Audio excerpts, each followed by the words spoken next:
Bismillahirrahmanirrahim. Assalamu alaikum wa rahmatullahi wa barakatuhu. In our last class we have discussed the sources of Islamic Sharia and we have discussed Quran as a complete code of Islamic Sharia. And today we will discuss the different and other sources of Islamic Sharia or Islamic law. First of all, we will discuss Sunnah as the second source of Islamic Sharia, in which we will discuss definition of Sunnah and the different characteristics of Sunnah, attribute of Sunnah as an explanation of Holy Quran, then its features as it is narrated in continuity, then that Sunnah is a kind of revelation, then consensus of ulama, preservation of Sunnah, and in last we will discuss the authority of Sunnah.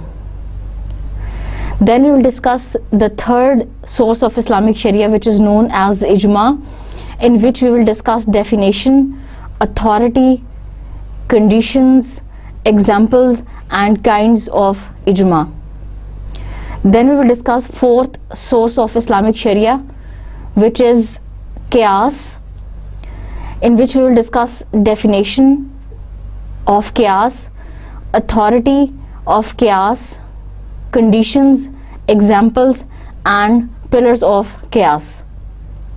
And in last we will discuss Ijtihad as the fifth pillar of Islamic source, Islamic law, and we will discuss its definition, who is called a Mujtahid, conditions, examples, patterns and reward for Ijtihad. Yes, first of all, Sunnah as a source of Islamic Sharia. First of all, the definition of Sharia, as all of us know that Sunnah is the way or the method of Prophet Muhammad, peace be upon him, and this word Sunnah is also symbolic and it is synonymous to the word Hadith. حدیث اور سنہ ایک ہی معنوں میں استعمال ہوتے ہیں اور حدیث اور سنہ دونوں ہی اسلامی قوانین یا اسلامی فقہ کے ماخذ ہیں. حدیث سے مراد نبی کریم صلی اللہ علیہ وسلم کے اقوال، نبی صلی اللہ علیہ وسلم کے افعال اور ان کی خاموشی یا سکوت ہے، جبکہ سنت سے مراد نبی کریم صلی اللہ علیہ وسلم کے افعال ہیں. اس اصطلاحی معنی میں حدیث اور سنت میں کوئی فرق نہیں، چنانچہ دونوں ہی سورسز آف شریعہ کے نام سے جانے جاتے ہیں. اس کے بعد ہم ذکر کریں گے اس کی کچھ خصوصیات کا. سب سے پہلی بات تو یہ کہ it is an explanation of the holy Quran. Quran پاک میں اللہ تعالیٰ نے ایسے بہت سارے احکام بیان کیے ہیں، ایسی بہت ساری ٹیچنگز ہیں، ایسی بہت ساری انجنکشنز ہیں جن کی ڈیٹیل بتانے سے قرآن خاموش ہے، جن کے بارے میں قرآن نے کوئی تفصیل سے بات نہیں بتائی. مثلا نماز کے ارکان، نماز کے اوقات، نماز کی رکعات، اسی طرح زکوٰۃ کے نصاب، زکوٰۃ کی ادائیگی، حج، مناسک حج اور در ذیل بہت قسم کے ایسے احکامات ہیں جن کے بارے میں قرآن خاموشی اختیار کرتا ہے. چنانچہ حدیث یا پھر سننا جو ہے وہ انہی چیزوں کی ایکسپلینیشن کا نام ہے.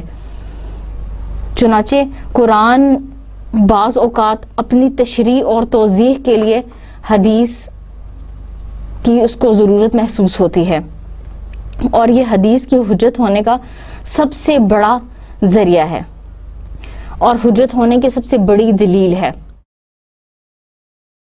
پھر ہم ذکر کریں گے that it is narrated in continuity. حدیث تواتر سے ثابت شدہ ہے، حدیث تواتر سے ثابت شدہ ہے اور متواتر عمل گزرنے کے بعد یہ ہم تک پہنچی، اور اتنے سارے لوگوں کا ایک بات پر اتفاق کرنا ان کا ایک بات کو نیریٹ کرنا، ذکر کرنا، اس چیز کی دلیل ہے کہ یہ لوگ جھوٹ پر کبھی بھی متفق نہیں ہو سکتے. اور نبی کریم صلی اللہ علیہ وسلم نے بھی فرمایا کہ میری امت کبھی گمراہی پر اکٹھی نہیں ہوگی، جمع نہیں ہوگی.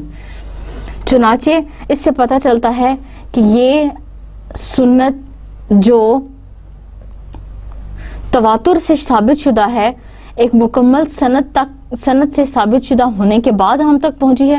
چنانچہ یہ ایک ثابت شدہ عمل ہے اور یہ اپنی ذات میں ایک حجت ہے، ایک دلیل ہے.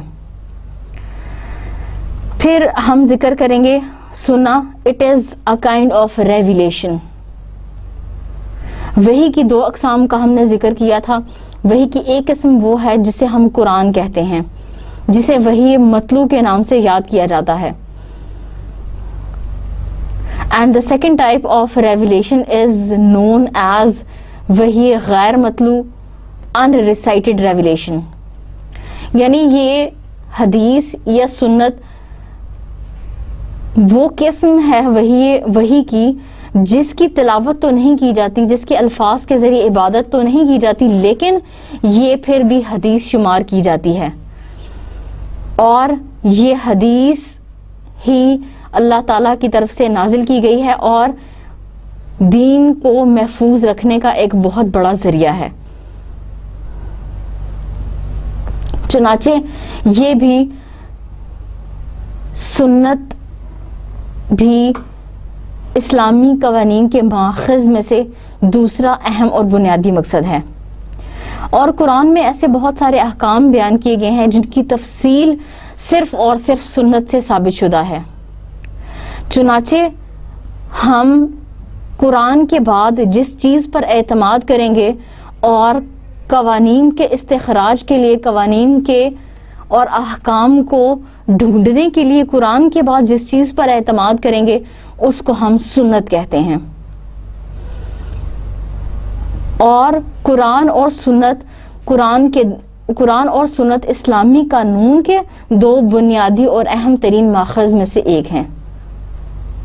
پہلا ماخذ قرآن اور دوسرا حدیث.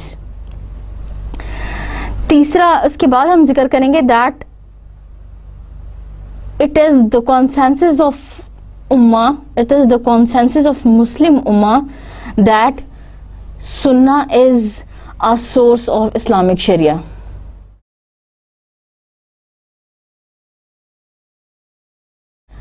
علماء کا اس بات پر اتفاق ہے اور مسلم امت کا بھی اس بات پر اتفاق ہے، بالاجماع یہ بات ثابت شدہ ہے کہ حدیث قرآن کے بعد اسلامی قوانین کا دوسرا اہم اور بڑا ماخذ ہے اور یہ ایک مکمل جامع ضابطہ حیات فراہم کرتا ہے. اسی لیے اللہ تعالیٰ نے فرمایا کہ نبی صلی اللہ علیہ وسلم کی زندگی میں بہترین نمونہ ہے. یعنی ہر قسم کے قوانین، چاہے ان کا تعلق انسان کے سوشل زندگی سے ہو، انسان کی اکنامک زندگی سے ہو، پولیٹیکل زندگی سے ہو، یا زندگی کا کوئی بھی پہلو ہو، تو اس کے لیے انسان کو ہدایت اور رہنمائی ملے گی سنت سے. اور بالاجماع یہ بات ثابت شدہ ہے. چنانچہ اس کی حیثیت کو کوئی جھٹلا نہیں سکتا.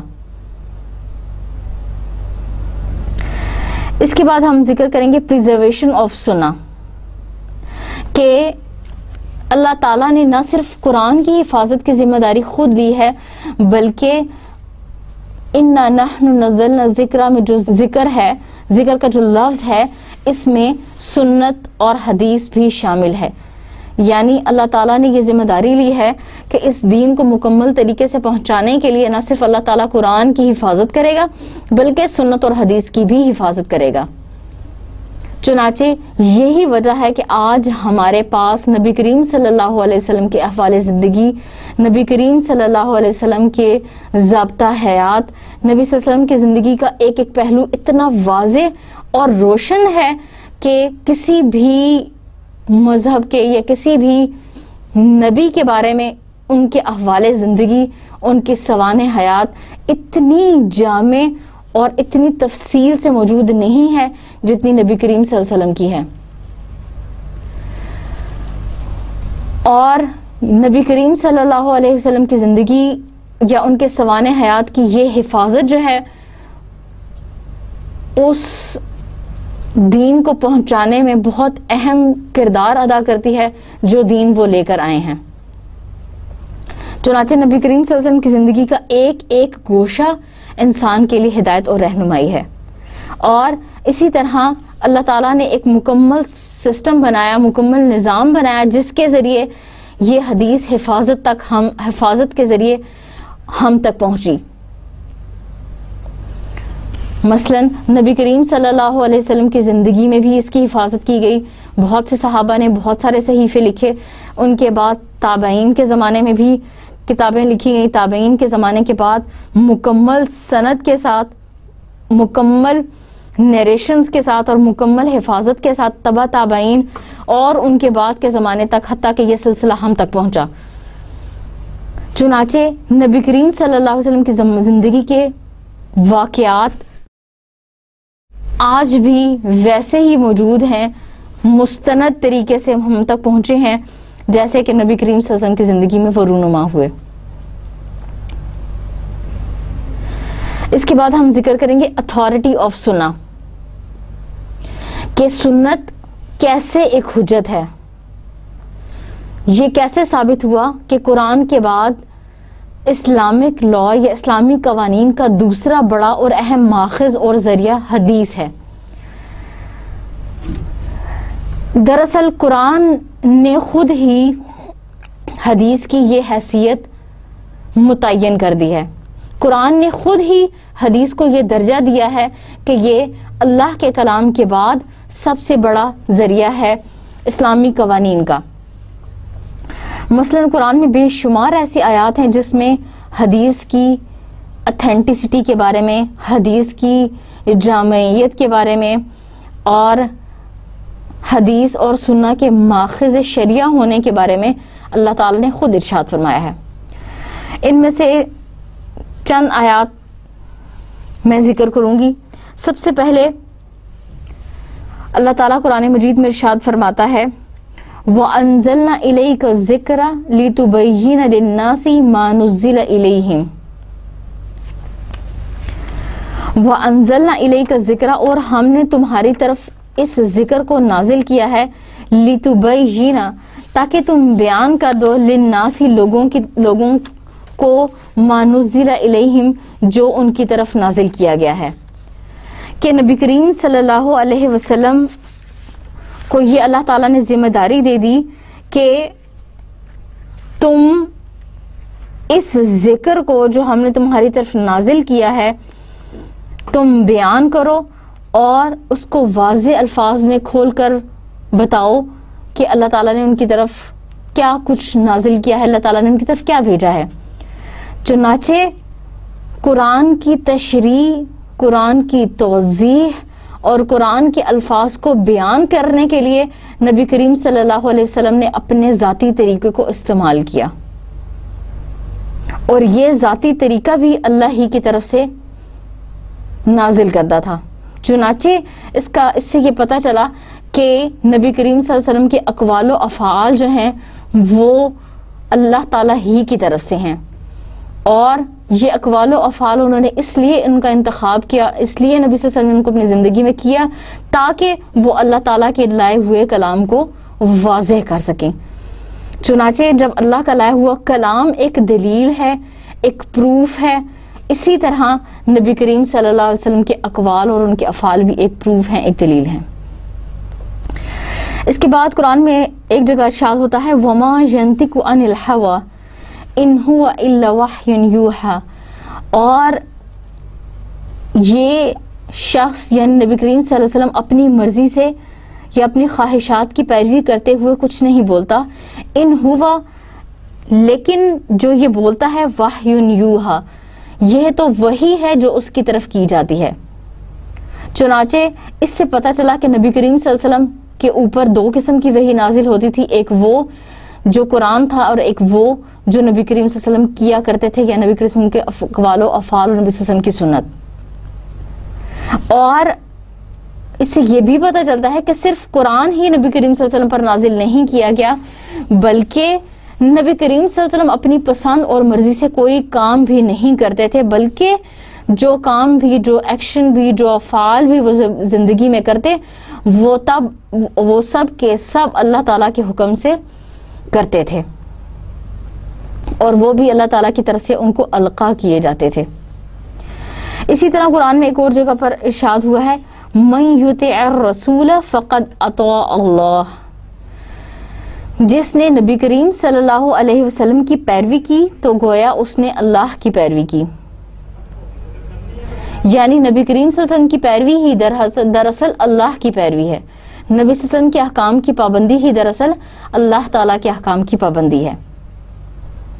اسی طرح ایک اور جگہ قرآن مجید میں ارشاد فرمایا یا ایھا الذین آمنوا اطیعوا اللہ واطیعوا الرسول، اے ایمان والو اللہ تعالیٰ کی اطاعت کرو اور اس کے رسول کی، یعنی نبی کریم صلی اللہ علیہ وسلم کی اطاعت کے اللہ کی اطاعت کے بعد نبی صلی اللہ علیہ وسلم کی اطاعت فرض کر دی گئی ہے۔ قرآن کی اطاعت کے بعد حدیث کی اطاعت اور سنت کی اطاعت، سنت کی پیروی ہر مسلمان کے لیے فرض ہے۔ چنانچہ جب وہ فرض کے درجے میں آ گئی تو وہ پھر حجت اور دلیل ثابت ہو گئی۔ اسی طرح ایک جگہ قرآن مجید میں اللہ تعالیٰ ارشاد فرماتے ہیں وما آتاکم الرسول فخذوہ وما نہاکم عنہ فانتہوا، اور نبی کریم صلی اللہ علیہ وسلم تمہیں جو کچھ دیتے ہیں یا عطا کرتے ہیں اس کو تم لے لو، اس کو کرو، اس پر عمل کرو، وما نہاکم، اور جس سے منع کرے، عنہ فانتہوا، بس اس سے بچو، اس سے دور رہو، اس سے باز رہو۔ یعنی شریعت کی پیروی، نبی کریم صلی اللہ علیہ وسلم کے اقوال و افعال کی پیروی بہت ضروری ہے اور فرض ہے، اور نہ صرف ان کی پیروی بلکہ جو کام انہوں نے نہیں کیا یا جس کام سے انہوں نے منع کیا یا جس کام کو انہوں نے ناپسند کیا، ہمارے لیے بھی لازم ہے کہ ہم اس سے بچ کے رہیں، اس سے دور رہیں۔ اسی طرح قرآن مجید میں ایک جگہ ارشاد ہوا ہے فلا وربک لا یؤمنون حتی یحکموک فیما شجر بینہم، خدا کی قسم وہ لوگ اس وقت تک مومن نہیں ہو سکتے یہاں تک کہ وہ اپنی باہمی جھگڑوں میں آپ صلی اللہ علیہ وسلم کو ثالث نہ قرار دے دیں۔ چنانچہ وہ چیزیں جن کے بارے میں انسان اختلاف کرتا ہے یا صحابہ نے اختلاف کیا یا لوگوں کے ذہن میں اس کے بارے میں شکوک و شبہات پیدا ہوتے ہیں، تو اس کے بارے میں جو نبی کریم صلی اللہ علیہ وسلم کا عمل ہوگا وہ ہمارے لیے پختہ دلیل ثابت ہوگا، اور نبی صلی اللہ علیہ وسلم کے ثابت شدہ عمل کے بعد اس میں کسی قسم کا شک و شبہ کرنا مسلمان کا حق نہیں ہے، اور مسلمان کے اوپر یہ فرض ہے، یہ لازم ہے کہ جس چیز کے بارے میں جو ارشاد اور جو فیصلہ نبی صلی اللہ علیہ وسلم نے کر دیا اس کو منعن ایسے ہی تسلیم کیا جائے۔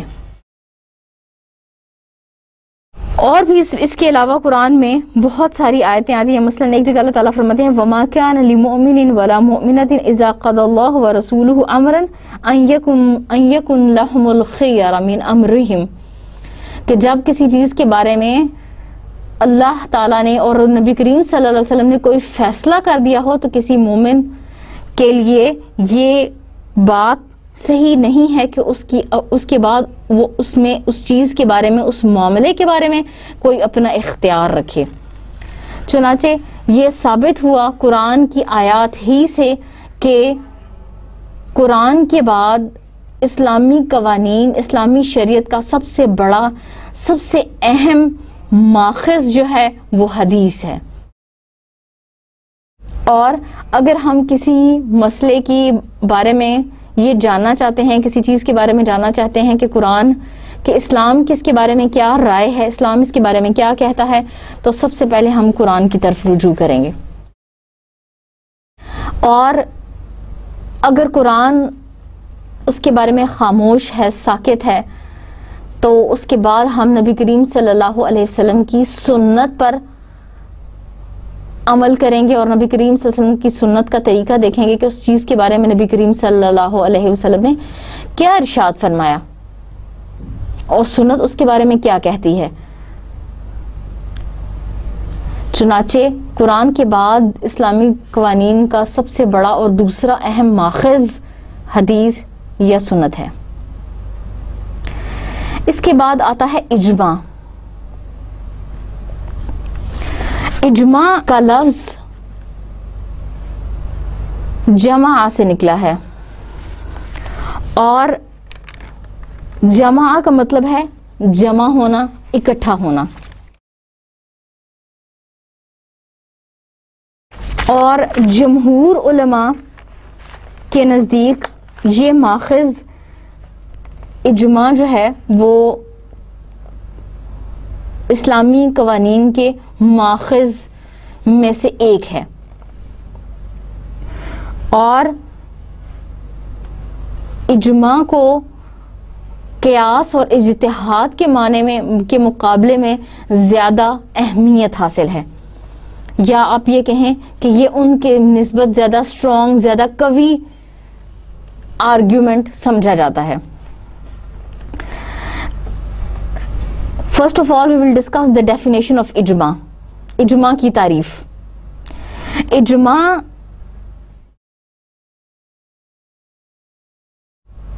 literally it means to have a strong determination. عزم، پختہ ارادہ اور کسی بات پر اتفاق کرنے کو، کسی بات پر جمع ہو جانے کو اجماع کہتے ہیں. اور اصطلاحی اعتبار سے ٹیکنیکل ٹرمز میں اس کا مطلب یہ ہے، اس کی تعریف یہ ہے: اتفاق المجتہدین فی عصر من العصور علی حکم شرعی بعد وفات النبی صلی اللہ علیہ وسلم بدلیل. In technical terms, ijma means the consensus of Islamic scholars, the consensus of Islamic jurists over a time of period in accordance with some Islamic matter after the death of Prophet Muhammad, peace be upon him, with an argument and with a proof. یعنی نبی کریم صلی اللہ علیہ وسلم کی وفات کے بعد علماء کا یا مجتہدین کا یا اجماع کرنے والوں کا کسی ایک بات پر اتفاق کرنا اور کسی ایک بات پر جمع ہو جانا اجماع کہلاتا ہے. چنانچہ اجماع کے لیے یہ ضروری ہے کہ وہ نبی کریم صلی اللہ علیہ وسلم کی وفات کے بعد ہو، کسی خاص دور میں ہو، اور تمام مجتہدین جو ہیں وہ کسی دلیل کے ساتھ کسی ایک مسئلے پر اتفاق کریں.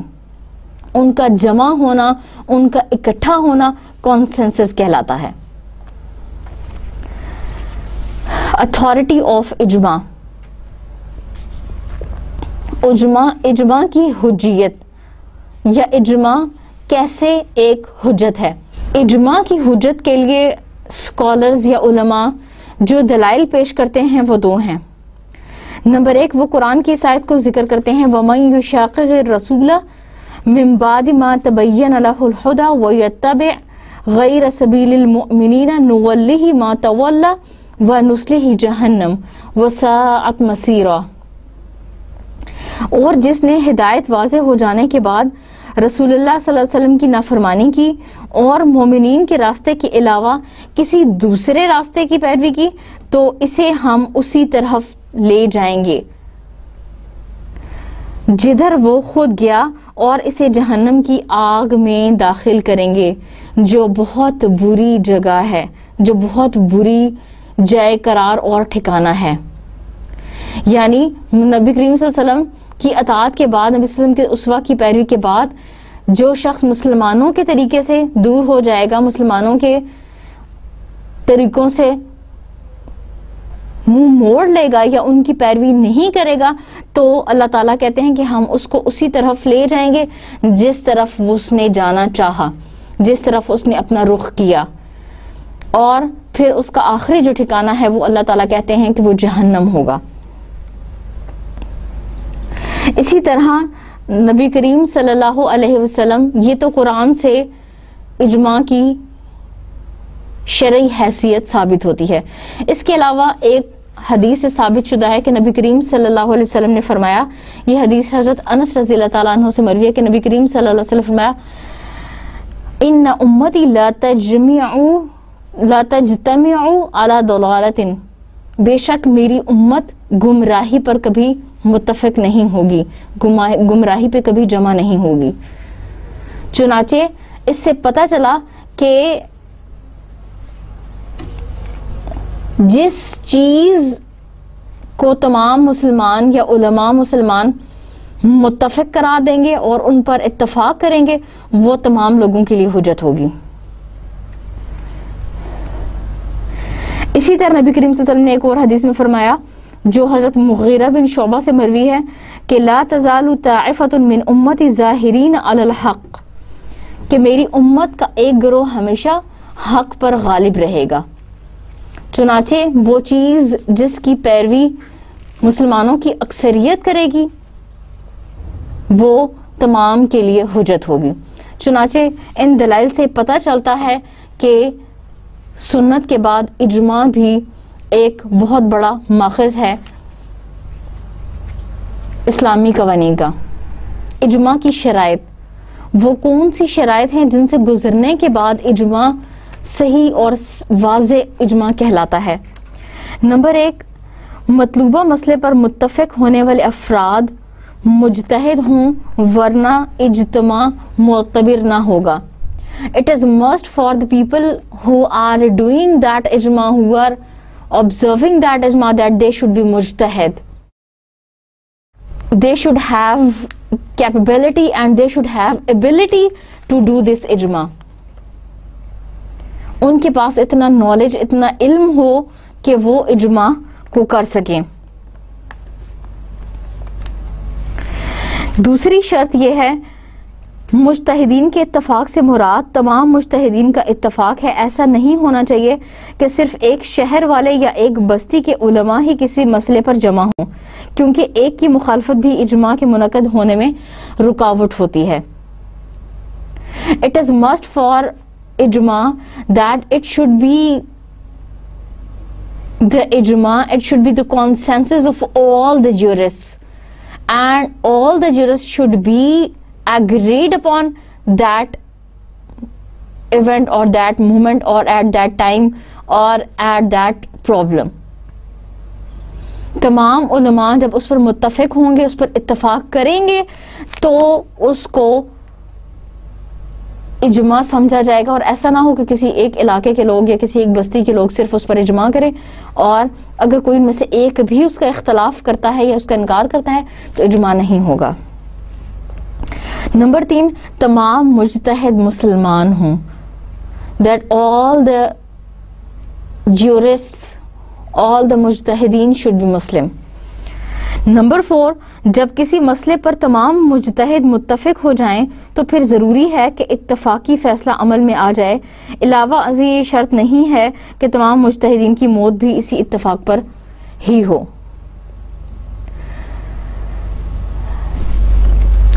All the scholars should agreed upon on that problem and that their death should be on when they are agreed on that problem. کہ تمام مجتہدین اس بات پر اتفاق کریں اور اسی اتفاق پر ان کی وفات بھی آئے. ایسا نہ ہو کہ موت سے پہلے وہ اس اتفاق سے یا اس اجماع سے پھر جائیں یا اس سے انکار کر دیں. نمبر 5، اجماع کے لیے ضروری ہے کہ کسی شرعی حکم پر اتفاق ہو، نہ کہ طب، ریاضی یا لغت سے متعلق کسی مسئلے پر ہو. And it is must for ijma that it should be over a religious matter. It should be over a religious problem. یہ نہ ہو کہ کسی اور چیز کے بارے میں ان کا اتفاق ہوا ہے، جو صرف مذہبی مسائل سے متعلق ہوگا وہ اجماع کہلائے گا. نمبر 6، صرف وہی اجماع قابل قبول ہوگا جو نبی کریم صلی اللہ علیہ وسلم کی وفات کے بعد ہوا. The consensus which took place after the death of Prophet Muhammad, peace be upon him, that is the reliable, that is the proof, that is the argument. Number 7، اجماع کے لیے کسی شرعی دلیل کا ہونا بھی ضروری ہے جس پر سب متفق ہوئے ہوں. محض اپنی خواہش پر کیے جانے والا اجماع معتبر نہیں ہوگا. It is must that there should be a proof, there should be authentic proof of this ijma on the basis or in the light of Quran and Sunnah. قرآن اور سنہ اور کی روشنی میں یہ اجماع ہونا بہت ضروری ہے. محض اگر ہم اپنی پسند سے یا اپنی خواہش سے کوئی اجماع کر دیں گے, اس پر ہم جمع ہو جائیں, تو وہ اجماع نہیں کہلائے گا. یہ تھی اجماع کی شرائط. اب ہم پڑھیں گے ایگزامپلز آف اجماع, اجماع کی مثالیں. سب سے پہلے اجماع کی جو مثال دی جاتی ہے وہ یہ ہے کہ مسلمان عورت جو ہے اس کا نکاح کسی غیر مسلم مرد سے نہیں ہو سکتا. اس پر مسلمانوں کا اجماع ہے کہ کوئی بھی مسلمان عورت کسی غیر مسلم مرد کے ساتھ نکاح نہیں کر سکتی. اسی طرح پھوپھی اور بھتیجی, خالہ اور بھانجی کو بیک وقت نکاح میں نہیں رکھا جا سکتا. مثلا دو بہنوں سے اکٹھا نکاح جو ہے وہ تو قرآن اور سنت سے ثابت شدہ ہے کہ آپ نہیں کر سکتے, لیکن خالہ اور بھانجی, پھوپھی, ان کے بارے میں کیا حکم ہے تو اس کے بارے میں قرآن اور حدیث خاموش ہیں. چنانچہ اس پر اجماع ہے مسلم امت کا, اور نبی صلی اللہ علیہ وسلم کی وفات کے بعد یہ اجماع ہوا کہ خالہ اور پھوپھی اور بھتیجی جو ہیں وہ ایک ہی وقت میں نکاح میں نہیں رہ سکتی. اسی طرح مفتوحہ اراضی کو فاتحین کے درمیان دیگر اموال غنیمت کی طرح نہیں بانٹا جائے گا.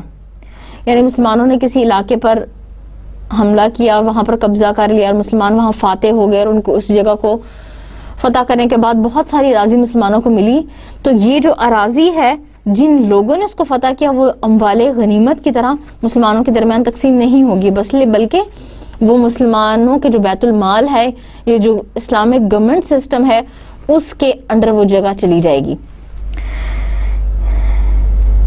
اسی طرح اس بات پر بھی اجماع ہے کہ اگر سگے بھائی اور بہن نہ ہوں تو باپ کی طرف سے جو رشتہ دار یا جو باپ کی طرف سے بہن بھائی بنیں گے ان کو جائیداد میں یا وراثت میں حصہ دیا جائے گا.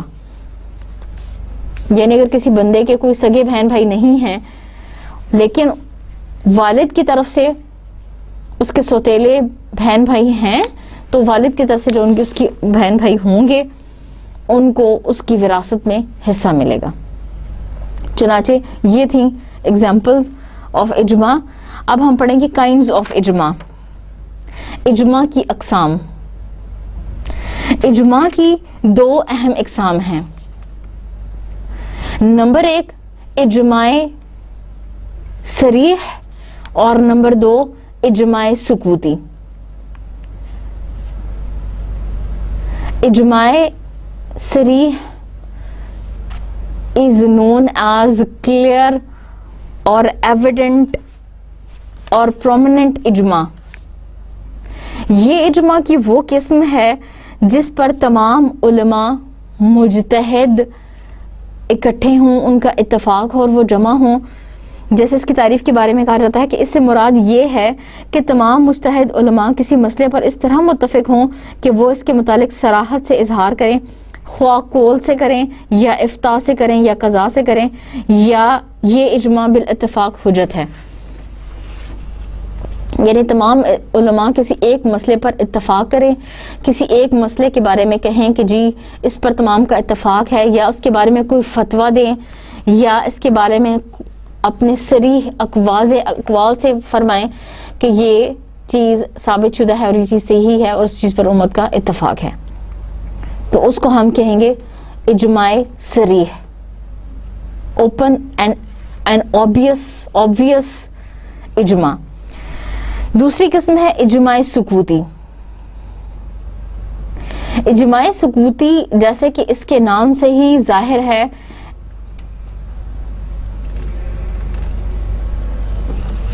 it is known as the silent approval. یعنی ایک مسئلہ تھا, بہت سارے علماء کے سامنے وہ مسئلہ رکھا گیا اور اس میں کچھ علماء نے اس پر اتفاق کا اظہار کیا اور کچھ دوسرے علماء اس معاملے کے بارے میں خاموش رہے. انہوں نے اس کا انکار نہیں کیا, اس سے منع نہیں کیا, لیکن اس پر انہوں نے خاموشی اختیار کی. چنانچہ احناف کے نزدیک یا حنفی فقہ میں سائلنٹ اپروول اجماع سکوتی کو بھی حجت مانا جاتا ہے, اس کو بھی ایک آرگیومنٹ اور ایک پروف سمجھا جاتا ہے, جبکہ باقی جو تینوں فقہ ہیں, فقہ مالکی, فقہ حنبلی اور فقہ شافعی, اس میں اجماع سکوتی کو ایک دلیل, ایک آرگیومنٹ نہیں مانا جاتا. وہ اس کا انکار کرتے ہیں. وہ ان کا خیال ہے کہ اجماع صریح جو واضح اجماع ہے صرف وہی اجماع کہلانے کے کا حقدار ہے. یہ تو تھی کائنڈز آف اجماع. اس کے بعد ہم پڑھیں گے قیاس. Qiyas is fourth source of Islamic sharia. سب سے پہلے ہم ذکر کریں گے ڈیفینیشن آف قیاس. قیاس لٹرل میننگ میں قیاس کا مطلب ہے ناپنا, تولنا. انالوجی اور انالوجیکل ڈیڈکشن اور to resemble and to compare. But in technical terms قیاس means analogical deduction or it means the comparison or to resemble two things. The one which is very obvious, which is very evident, and the second thing which is not much evident than the first one. So having the cause, having the resemblance in cause which is common between first and the second thing, or first in the second injunction, and to apply the rule of first on the second one, that is known as qiyas. لغوی اعتبار سے قیاس کے معنی ناپنے اور تولنے کے ہیں. مقدار معلوم کرنے کو قیاس کہا جاتا ہے. مثلا کپڑے کو آپ میٹر کے ذریعے ناپیں تو وہ قیاس کہلاتا ہے. اور اس کی تعریف یہ ہے ہوا الحاق فرع باصل فی الحکم لعلت جامعۃ بینہما، کہ کسی ایک علت، کسی ایک وجہ یا کسی ایک سبب کے جامع ہونے کی وجہ سے، جو ایک کسی ایک کاز کے یا ایک کسی وجہ کے جو ایک میں ایک حکم میں پائی جائے، وہی وجہ وہی حکم اس کی مشابہت پائی جائے دوسرے حکم میں. چنانچہ پہلے کا جو حکم ہے، پہلی چیز کا جو حکم ہے، اس کا حکم دوسری چیز پر لگا دینا قیاس کہلاتا ہے. یعنی اصل علت یا وجہ یا سبب یا کاز اور ریزن ایک ہونے کی وجہ سے ایک چیز کا حکم دوسری چیز کے حکم پر اپلائی کرنا قیاس کہلاتا ہے. قیاس یہ ہے کہ فرع ایسا مسئلہ جس کے متعلق قرآن و سنت میں حکم موجود نہ ہو، اس کو حکم میں اصل کے ساتھ، اصل وہ جس کے بارے میں قرآن نے اور حدیث نے کوئی واضح رائے دی ہو کے ساتھ اس وجہ سے ملا لینا کہ ان دونوں کے درمیان ایک علت یا ایک وجہ مشترک ہے. یعنی ایک علت اور ایک وجہ مشترک ہونے کی وجہ سے ایک ایسا حکم جس کے بارے میں، یا ایک ایسی چیز جس کے بارے میں قرآن نے کچھ فرمایا ہو، اس کے حکم کو دوسری چیز کے حکم پر لاگو کر دینا جس کے بارے میں قرآن نے کچھ نہ فرمایا ہو، قیاس کہلاتا ہے. اس کے بعد ہم پڑھیں گے اتھارٹی آف قیاس.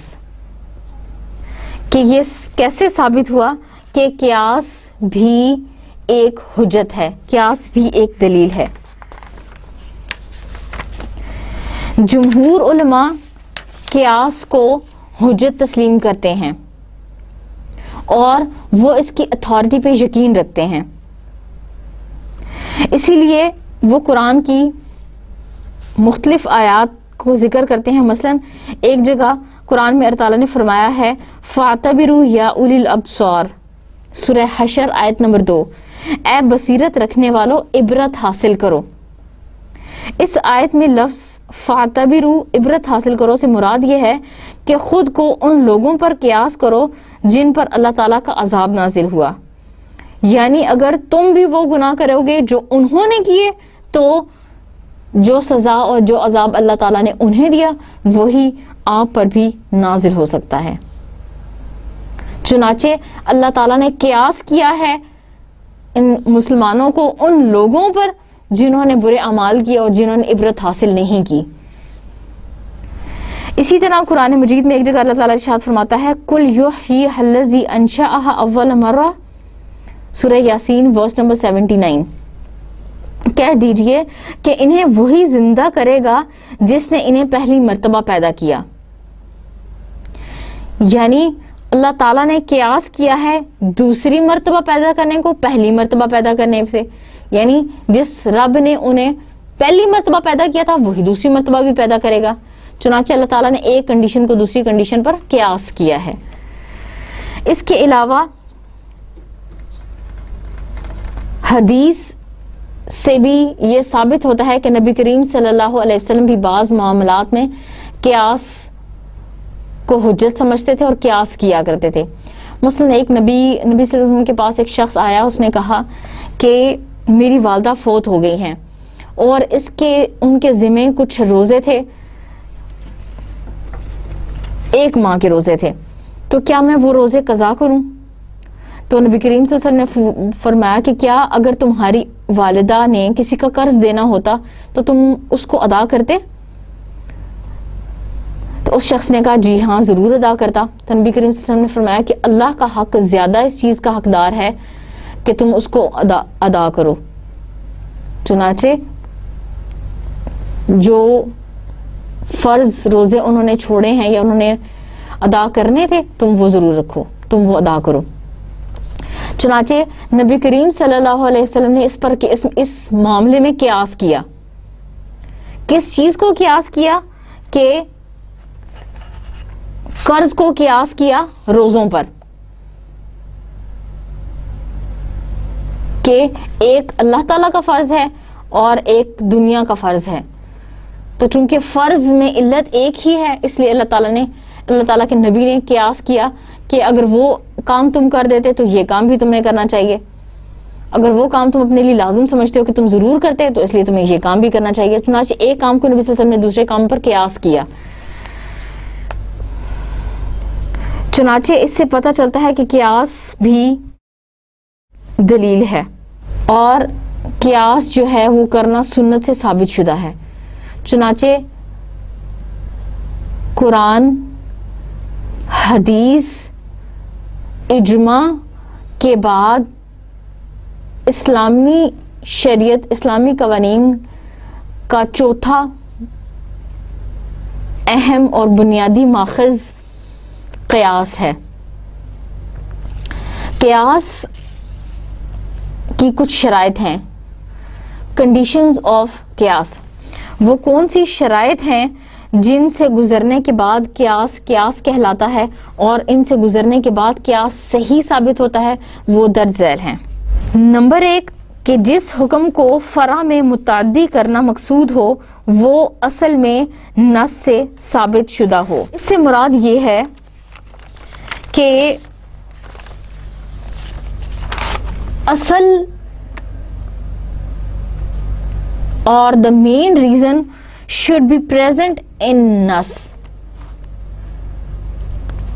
جس چیز کی وجہ سے یا جس حکم کی وجہ سے اس پر کوئی حکم لگایا جا رہا ہے اس اصل کو اس کی فرع میں بھی موجود ہونا ضروری ہے. مثلا میں آپ کو چھوٹی سی مثال سے سمجھاؤں کہ اللہ تعالیٰ نے نشہ حرام قرار دیا ہے، نشہ حرام قرار دیا. چنانچہ ہر وہ چیز جو انسان کی عقل اور انسان کے حواس پر اثر کرتی ہے اور انسان کو حواس باختہ کر دیتی ہے، اللہ تعالیٰ نے اس کے لیے حرام کی ٹرم یوز کیا اور اللہ تعالیٰ نے کہا ہے کہ وہ حرام ہے. دیٹ از پروہیبٹڈ ان اسلام. چنانچہ اگر کسی اور چیز میں یہ علت پائی جائے، یہ وجہ پائی جائے، یہ کاز پایا جائے کہ وہ بھی انٹاکسیکیٹ کرتا ہے، وہ بھی نشہ دیتا ہے، تو اس ایک ریزن کی بنیاد پر ہم یہ کہہ سکتے ہیں کہ چونکہ شراب نشہ دیتی ہے اور شراب حرام ہے اس لیے یہ چیز نشہ دیتی ہے، اس لیے یہ چیز بھی حرام ہے. چنانچہ وہ حکم یا وہ وجہ جو ایک فرع میں پایا جاتا ہے، دوسری چیز میں پایا جاتا ہے جس کے بارے میں قرآن خاموش ہے، اس کا اصل میں پایا جانا یا اس کا اصل حکم موجود ہونا ضروری ہے. نمبر 2، اصل میں ثابت ہونے والا حکم متفق علیہ ہو، مختلف فیہ نہ ہو. That the order which is presented that should be agreed upon, that should not be doubtful.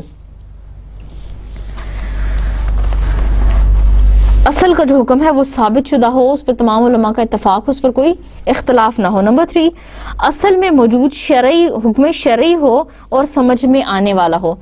That the order of asl, the order of that thing should be understandable. مثلاً ہم کہتے ہیں کہ اللہ تعالیٰ نے نشے کو حرام قرار دیا ہے، یہ شراب کو نشے کی وجہ سے حرام قرار دیا ہے، تو یہ ایک قابل فہم بات ہے، انسان سمجھ سکتا ہے کہ نشہ نقصان دہ ہے، نشے میں اور بہت ساری برائیاں ہیں، چنانچہ اس لیے اللہ تعالیٰ نے اس کو حرام قرار دیا. ایسا نہ ہو کہ اس کے بارے میں کوئی حکم ہو اور وہ حکم انسان سمجھ نہ سکے. نمبر 4، اصل اور فرع میں مشترک علت ایک ایسا وصف ہو جس کا حواس خمسہ سے ادراک ممکن ہو. It means that the common reason which is present in asal and in fara, it should be understandable through the human senses. انسان اپنے حواس سے اس وجہ کو یا اس علت کو سمجھ سکتا ہو جو اصل اور فرع کے درمیان مشترک ہے. نمبر 5، مشترک علت ایسا وصف ہو جو زمان و مکان کی تبدیلی سے تبدیل نہ ہو. That the cause or the reason because of which we have ordered it, it should be understandable and it should not be changeable in accordance with time and place. مثلاً اگر شراب نشہ دیتی ہے تو وہ ہر جگہ نشہ دیتی ہو، ایسا نہ ہو کہ کسی جگہ جا کے وہ نشہ نہ دے. چنانچہ اگر ایسی کسی چیز کا وصف ہے یا کسی چیز میں ایسی علت پائی جاتی ہے جو جگہ کے تبدیل ہونے سے تبدیل ہو جاتی ہے تو اس کا مطلب ہے کہ وہ ٹھیک نہیں ہے. نمبر 6، وہ وصف متعدی ہو اور فرع میں بھی مکمل طور پر پایا جاتا ہو. وہ وجہ جس کی وجہ سے کسی چیز پر ہم نے حکم لگا ہے، مثلاً شراب کو ہم نے حرام قرار دیا کہ اس میں نشہ ہے، تو فرع جس کے بارے میں قرآن خاموش ہے، مثلاً نبیذ کے بارے میں قرآن کچھ نہیں کہتا، شیشہ، ہیروئن، چرس، افیوم، ان تمام چیزوں کے بارے میں قرآن نے کوئی حکم نہیں دیا. لیکن اگر ہم یہ کہہ دیں کہ علت دونوں میں ایک ہے، ریزن کاز دونوں میں ایک ہے، یعنی شراب میں بھی نشہ ہے اور چرس میں بھی نشہ ہے، چنانچہ اس بنا پر ہم کہیں کہ چرس بھی اسلام میں حرام ہے، تو یہ جائز ہوگا. اور یہ کہنا اس لیے ضروری ہے کہ وہی وجہ جو شراب میں پائی جاتی ہے وہی شراب فرع میں یعنی چرس میں ہونا بھی ضروری ہے. اگر وہ علت نہیں پائی جاتی، وہ وجہ نہیں پائی جاتی، تو اس کا حکم اس پر نہیں لگا سکتے.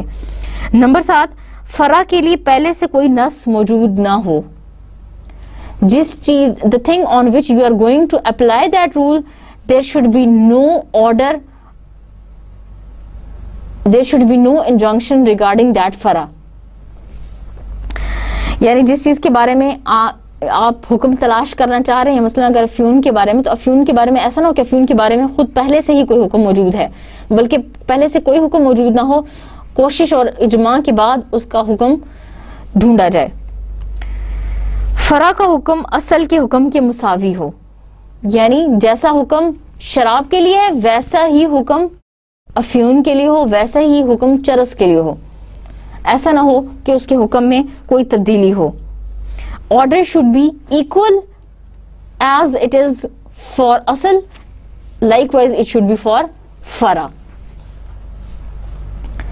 یہ تو تھی conditions for قیاس۔ اب ہم ذکر کریں گے examples of قیاس، قیاس کی کچھ مثالیں۔ عموماً قیاس کی جو مثال دی جاتی ہے وہ یہ کہ شراب کے بارے میں قرآن نے حکم دیا ہے کہ قرآن نے کہا ہے کہ اس میں اصل میں شراب کی حرمت جو ہے وہ 3 ادوار میں نازل ہوئی۔ پہلے شراب کے بارے میں نازل ہوا کہ جو مسلمان نماز پڑھنا چاہتا ہے اس کو چاہے کہ وہ اس گندگی سے دور رہے۔ اس کے بارے میں اس کے بعد ایک اور حکم نازل ہوا، اور اس کے بعد سب سے آخر میں جو حکم نازل ہوا وہ یہ تھا کہ اے لوگوں جو ایمان لائے ہو، بے شک خمر جو ہے شیطان، انما الخمر والمیسر والانصاب والازلام رجس من عمل الشیطان، کہ یہ بت، پانسے، تیر اور شراب جو ہے یہ شیطان کے کاموں میں سے ہیں، چنانچہ اس سے بچو۔ اگرچہ اس میں فوائد بھی ہیں لیکن اس کے نقصانات جو ہیں وہ اس کے فوائد سے بہت زیادہ ہیں۔ اور آخری حکم میں اللہ تعالیٰ نے اس کو حرام قرار دے دیا۔ چنانچہ یہ پتہ چلا کہ قرآن نے جس وجہ سے یا جس علت کی بنیاد پر اس کو حرام قرار دیا ہے وہ نشہ ہے۔ اب قرآن نے حکم دیا ہے خمر کے بارے میں، شراب کے بارے میں، لیکن نبیذ عرب میں بہت مشہور تھی۔ نبیذ انگوروں کے ایسنس کو، یا پھر آپ کہہ سکتے ہیں کہ انگور کا جو جوس ہے اس کو نبیذ کہتے ہیں، لیکن اس کے بارے میں قرآن خاموش ہے، اس کے بارے میں قرآن نے کوئی حکم نہیں دیا، قرآن خاموش اور ساکت ہے۔ لیکن اگر ہم وجہ دیکھیں یا علت دیکھیں یا وہ حکم دیکھیں جس کی بنیاد پر اللہ تعالیٰ نے اسے حرام قرار دیا ہے تو وہ نشہ ہے، انٹاکسیکیشن۔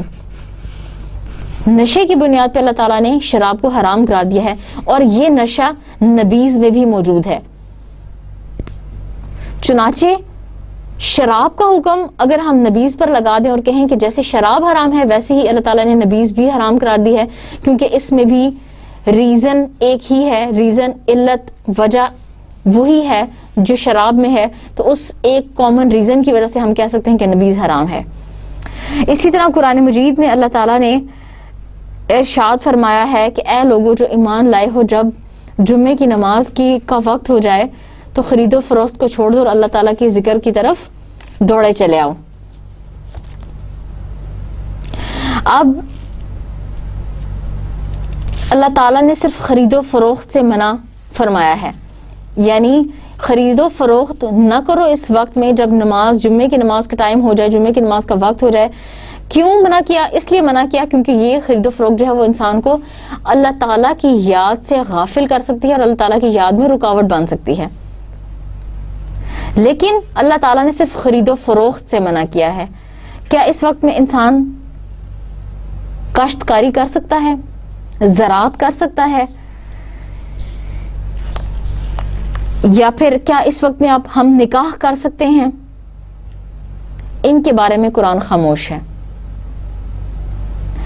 لیکن اگر ہم اس حکم کی علت یا اس حکم کی وجہ کو جاننا چاہیں کہ کیوں اللہ تعالیٰ نے اس وقت میں خرید و فروخت سے منع کیا، تو ہمیں پتہ چلے گا کہ اللہ تعالیٰ نے خرید و فروخت سے اس لیے منع کیا ہے، یہ علت ہے اس حکم میں کہ یہ کام جو ہے وہ ہمیں اللہ تعالیٰ کی یاد سے غافل نہ کر دیں، اللہ تعالیٰ کی کام میں اللہ تعالیٰ کی یاد سے میں رکاوٹ نہ بنے۔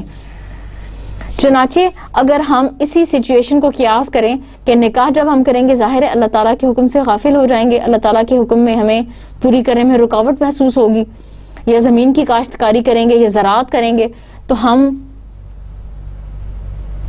اللہ تعالیٰ کی یاد سے دور ہو جائیں گے یا غافل ہو جائیں گے. چنانچہ اس حکم کو ہم اس پر بھی اپلائی کر سکتے ہیں کہ اگر نماز کے دوران کوئی بھی ایسا کام کریں جس میں یہ وجہ پائی جائے کہ وہ ہمیں اللہ کے ذکر سے غافل کر دے گی, اللہ کے کام میں ہمارے لیے رکاوٹ بنے گی, تو ہم ایسے تمام کاموں سے اجتناب کریں گے. اور ہم کہہ سکتے ہیں کہ ایسے تمام کاموں سے شریعت نے منع کیا ہے یا اسلام نے منع کیا ہے جو نماز کے اوقات میں انسان کو اللہ تعالیٰ کے ذکر سے غافل کر دے. چنانچہ ایک کا حکم ہم نے دوسرے پر لگایا جس کے بارے میں قرآن میں کوئی حکم موجود نہ تھا. اس کے بعد ہم پڑھیں گے پلرز آف قیاس. قیاس کے ارکان. قیاس کے 4 اہم ارکان ہیں.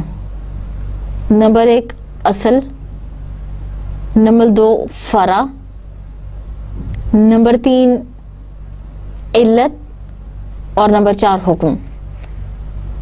نمبر 1 ہے اصل. اصل ایسی جگہ جہاں شریعت سے ثابت حکم پایا جاتا ہو, یہ ایسی چیز جس کے بارے میں اسلامی شریعت نے کوئی حکم دیا ہو, اس کو ہم کہیں گے اصل. مثلا شراب, یہ اصل ہے. نمبر 2 فرع. فرع ایسی چیز جسے اصل پر قیاس کر کے اس کا حکم معلوم کرنا ہو. It is the thing which should be unknown in the teachings of Islam, or it should be the thing which should be applied on the same reason. For example, نبیذ. شراب کے بارے میں اسلام میں حکم ہے لیکن نبیذ کے بارے میں نہیں ہے. شراب اصل کہلائے گی اور نبیذ فرع کہلائے گی. تیسرا رکن ہے قیاس کا علت. علت سے مراد وہ وجہ, وہ سبب, that cause or that reason which is common in both اصل and فرع. علت سے مراد وہ وجہ ہے یا وہ ریزن, وہ سبب ہے جو اصل اور فرع میں مشترک پایا جائے, اس کو ہم کہیں گے علت یا وجہ. مثلا شراب اور نبیذ کے درمیان جو علت موجود ہے وہ ہے نشہ. نمبر 4 حکم. The final decision or the injunction or the order. وہ چیز یا وہ حکم جو کسی بھی چیز کے بارے میں قرآن نے دیا ہے اور اسی حکم کو ہم اصل کے حکم کو فرع پر جب لاگو کریں گے تو وہ حکم کہلائے گا. مثلا اس سے مراد وہ شرعی حکم ہے جو اصل میں موجود ہے اور اسے فرع پر ہم لاگو کریں گے تو وہ حکم کرائے گا. مثلا حرمت, حرام. شراب کا حکم جب ہم نبیذ پر لگائیں گے تو ہم کہیں گے کہ شراب اور نبیذ کا ایک ہی حکم ہے, اس کو ہم حکم کہتے ہیں. یہ تو تھے پلرز آف قیاس. آخر میں ہم پڑھیں گے اجتہاد. اجتہاد which is 5th source of Islamic Sharia. اجتہاد اسلامی شریعہ کے ماخذ میں سب سے آخری ہے, اور اجتہاد ڈیپینڈنٹ سورسز میں تیسرے نمبر پہ آتا ہے. اسلامک شریعہ کے 2 ماخذ قرآن اور سنت انڈیپینڈنٹ سورسز ہیں, یہ کسی پر اعتماد نہیں کرتے, یہ جداگانہ حیثیت کے مالک ہیں. جبکہ قیاس, اجماع اور اجتہاد ڈیپینڈنٹ سورسز ہیں اور یہ اپنی ذات کے لیے اعتماد کرتے ہیں قرآن اور سنت پر. اجتہاد, first of all we will discuss the definition of اجتہاد. In technical terms, it means to exert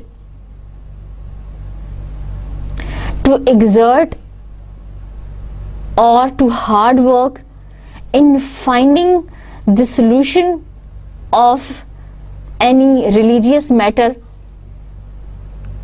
upon which there is no injunction in Quran or Sunnah, there is no ijma, there is no qiyas over this matter, to find a resolution and to find a solution of this problem in the light of Quran and Sunnah, that is known as ijma, that is known as ijtihad.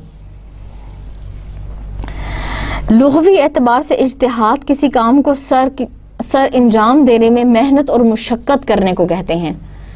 یعنی انسان کسی کام کو انجام دینے میں بہت زیادہ محنت اور توجہ اور کوشش جو کرے گا اس کو اجتہاد کہتے ہیں. یہ لفظ جہد سے نکلا ہے. جہد کا مطلب ہوتا ہے صحیح کرنا، کوشش کرنا. اور اصطلاحی اعتبار سے اجتہاد کی یہ تعریف ہے بذل المجتہد وسعہ فی طلب العلم بالاحکام الشرعیہ بطریق الاستنباط. شرعی احکام کے علم کی تلاش میں ایک مجتہد کا استنباط احکام کے طریقے سے اپنی بھرپور کوشش کرنا اجتہاد کہلاتا ہے.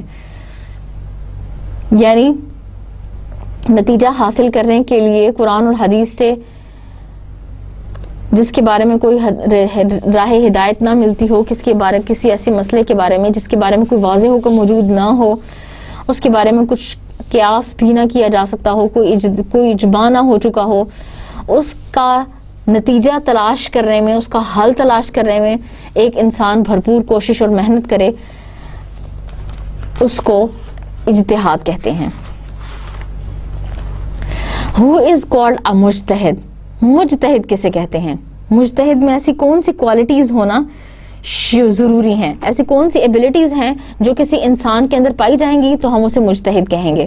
مثلا مجتہد کی تعریف یہ ہے، مجتہد وہ ہے جس میں اجتہاد کا ملکہ موجود ہو، یعنی اس میں تفصیلی ماخذ شریعت کے عملی احکام مستنبط کرنے کی پوری قدرت موجود ہو.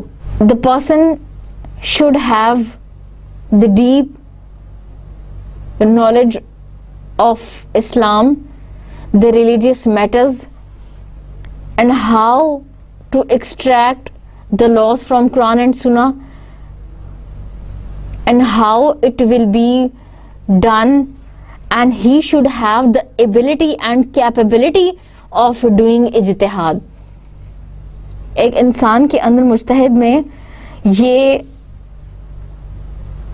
خاصیت موجود ہو، اس کے اندر یہ ایبلٹی موجود ہو کہ وہ ماخذ شریعت سے کیسے کسی نتیجے کو نکال سکتا ہے، کسی مسئلے کے بارے میں کیسے حل تلاش کر سکتا ہے. اس کی ذات میں بھی ایسی کوالٹیز ہوں، اس کے پاس دین کا اتنا مکمل نالج ہو کہ وہ اجتہاد کر سکے. اور مجتہد کو مفتی بھی کہا جاتا ہے، یعنی وہ فتویٰ دینے کی کنڈیشن میں ہو اور وہ فتویٰ دے سکتا ہو، اس کے ذات میں ایسی کوالٹیز اور ایبلٹیز موجود ہوں. اس کے بعد ہم پڑھیں گے کنڈیشنز فار اجتہاد. اجتہاد کی کیا شرائط ہیں؟ نمبر 1، مجتہد عقیدے کے اعتبار سے صحیح ہو، کسی گروہ یا شخص کی تقلید میں جکڑا ہوا نہ ہو. He should be of clear, obvious and strong faith. He should have a complete picture and complete knowledge of the creed and Islam. And he should be of correct faith. He should be of correct belief. Number 2، عربی زبان اس قدر سمجھتا ہو کہ اسے عربی عبارتوں کے الفاظ، کلام کے مختلف اسلوب جاننے میں مشکل پیش نہ آئے. He should have the sufficient knowledge of Arabic language. اور عربک لینگویج کا علم ہونا اس لیے ضروری ہے تاکہ وہ قرآن، حدیث اور ماخذ شریعت کی بنیاد کو اچھی طرح سے سمجھ سکے. And he should be of the quality that he is incapable of, he can understand the true meanings and the true translation or the true meaning of the words of Arabic language. Number 3، اسے قرآن مجید کا علم ہو، یعنی اسباب نزول، ناسخ و منسوخ، علم تفسیر وغیرہ کا ماہر ہو. He should have the sufficient knowledge of Quran, Asbabun Nuzul, Nasikh wal Mansukh, and all the subjects related to Holy Quran. Number 4, وہ سنت کا علم رکھتا ہو. He should also have a sufficient knowledge of Sunnah and Hadith. He should know the chains, he should know the sanad, he should know the transmitters, he should have the knowledge of transmitters, ilmul rijal, and the different classifications of hadith. He should have knowledge about it. Number 5, اسے علم ہونا چاہیے کہ کن مسائل میں اجماع ہو سکتا ہے اور ہو چکا ہے اور کن مسائل میں اختلاف ہے. He should have the knowledge that about which are the specific matters about which the ijma was held, and there are contradictions or there are doubts or there are problems in which matters. Number 6, مقاصد شریعت احکام کی علتوں اور نصوں کے حکمتوں کا علم رکھتا ہو. He should have the knowledge of purpose of Sharia and the causes and the reasons of the injunctions, and likewise he should have the knowledge of the specific things. Number 7, علم اصول فقہ اور ماخذ شریعت سے احکام مستنبط کرنے کے طریقے جانتا ہو.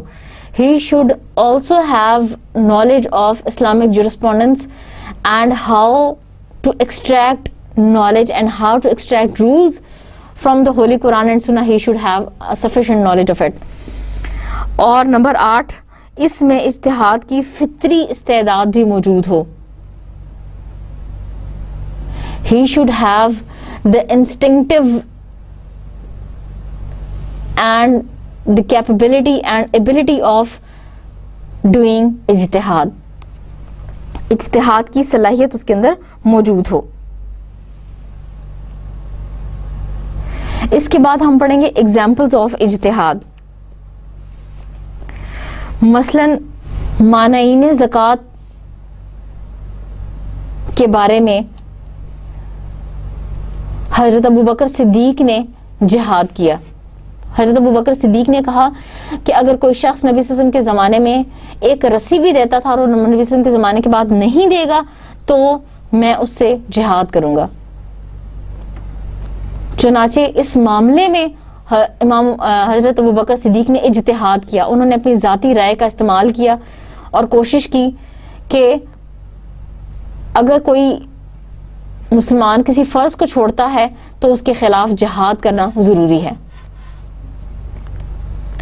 اسی طرح مہر مثل کا مسئلہ ہے کہ اگر کچھ لوگوں کا, کچھ خواتین کا مہر طے نہ ہو تو اور یہ پتہ نہ چلے کہ ان کو کتنا مہر دیا جائے گا, یا مہر پہلے سے طے شدہ نہ ہو, تو ان کی خالہ کی بیٹیوں یا پھپھو کی بیٹیوں یا ان کے خاندان میں جتنا مہر باقی ان کی سگے رشتہ داروں کو دیا گیا ہے اتنا ہی مہر اس لڑکی کو دیا جائے گا. چنانچہ یہ اجتہاد ہے کہ ایک چیز کے بارے میں کہ آپ اس کے بارے میں ذاتی رائے آپ نے استعمال کی اور قرآن و سنت سے اس کی آپ کو کسی حد تک دلیل ملے یا نہ ملے. چنانچہ مہر مثل سے مراد یہ ہوگی کہ اگر کوئی عورت جس کا مہر طے شدہ نہیں ہے تو وہ مہر جو اس کی خالہ زاد یا پھپھی زاد کو دیا گیا وہی مہر اس کو دیا جا سکتا ہے. یہ تھیں اجتہاد کی مثالیں.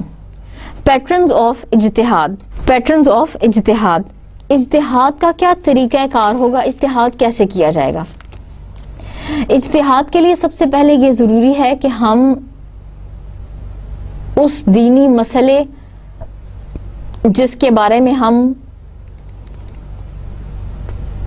تلاش کرنا چاہ رہے ہیں اس کا حل, اس کو سب سے پہلے ہم قرآن کی روشنی میں دیکھیں گے.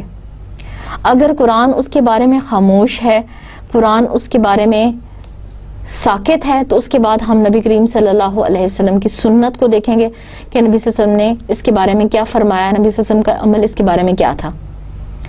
اس کے بعد ہم اجماع کی طرف جائیں گے کہ کیا نبی صلی اللہ علیہ وسلم کے زمانے کے بعد بھی علماء نے یا تابعین نے یا ان کے بعد کے دور میں لوگوں نے اس کے بارے میں کچھ حکم دیا یا نہیں.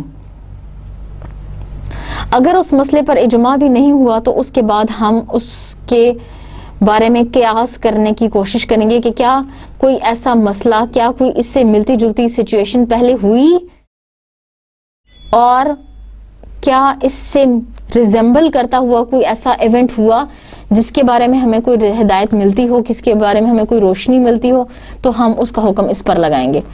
لیکن اگر اس کے بارے میں کوئی قیاس بھی نہیں ہوا تو پھر ہم اس کے بعد اجتہاد کریں گے. اور اجتہاد ایک بہت بڑا فرض ہے, ایک بہت اہم ضرورت ہے, اور یہ اجتہاد بتاتا ہے کہ اسلام کتنا ریفلیکسیبل, کتنا لچکدار مذہب ہے, کہ اسلام کے قوانین چونکہ آنے والے زمانے تک انسان کے لیے ہدایت کا باعث ہیں. اسلام کے قوانین میں ایسی لچک ہے کہ اگر ان کے بارے میں کوئی حکم پہلے موجود نہیں تھا, جیسے آنے والے زمانے کے بارے میں بہت سارے ایسے مسائل ہیں جو آج موجود ہیں لیکن پہلے موجود نہ تھے, چنانچہ ان کے بارے میں قرآن خاموش نہیں ہے, یا قرآن یا اسلام جو ہے یا اسلامی شریعت جو ہے ان کے بارے میں خاموش اور ساکت نہیں ہے, بلکہ اسلام میں اجتہاد کا دروازہ جو ہے وہ ہمیشہ کے لیے کھلا رہے گا. اور اسلام نے ان چیزوں کے بارے میں رہنمائی کرنے کے لیے اجتہاد کا دروازہ ہمیشہ کھولا ہے, اور انسان کی رہنمائی اجتہاد کی طرف کی ہے, بشرطے کہ مجتہد میں ایسی صلاحیتیں موجود ہوں کہ وہ اجتہاد کر سکے. اس کے بعد آتا ہے ریوارڈ فار اجتہاد. اجتہاد کا اجر و ثواب. حضرت عمرو بن عاص رضی اللہ تعالیٰ عنہ سے مروی ہے کہ نبی کریم صلی اللہ علیہ وسلم نے فرمایا اذا حکم الحاکم فاجتہد ثم اصاب فلہ اجران وَإِذَا حَكَمَ فَاجْتَهَدَ ثُمَّ أَخْطَأَ فَلَهُ أَجْرٌ. کہ اگر کوئی انسان, اگر کوئی حاکم فیصلہ کرتا ہے اور اجتہاد کرتا ہے تو اس کا اجتہاد ٹھیک ہو جاتا ہے, صحیح ثابت ہوتا ہے, تو اس کے لیے دوہرا اجر ہے, اس کے لیے 2 اجر ہیں. لیکن اگر کوئی مجتہد کوشش کرتا ہے, محنت کرتا ہے, لیکن اس کے بعد وہ صحیح نتیجے پہ نہیں پہنچتا تو بھی اس کے لیے 1 اجر ہے, اور وہ اجر اس لیے ہے کہ اس نے محنت اور کوشش کی اور ایک حکم جاننے کے لیے اس نے محنت لگائی. چنانچہ اس سے پتہ چلتا ہے کہ اسلام میں انسان اگر دین کے معاملات کو تلاش کرنے کے لیے, ان کا حل کے لیے کوئی کوشش کرتا ہے, کوئی محنت کرتا ہے, تو وہ محنت اور کوشش رائگاں نہیں جاتی. آج کا سبق ہمارا یہیں تک. انشاءاللہ نئی کلاس میں نئے سبق کے ساتھ ملیں گے. السلام علیکم ورحمۃ اللہ وبرکاتہ. اللہ حافظ.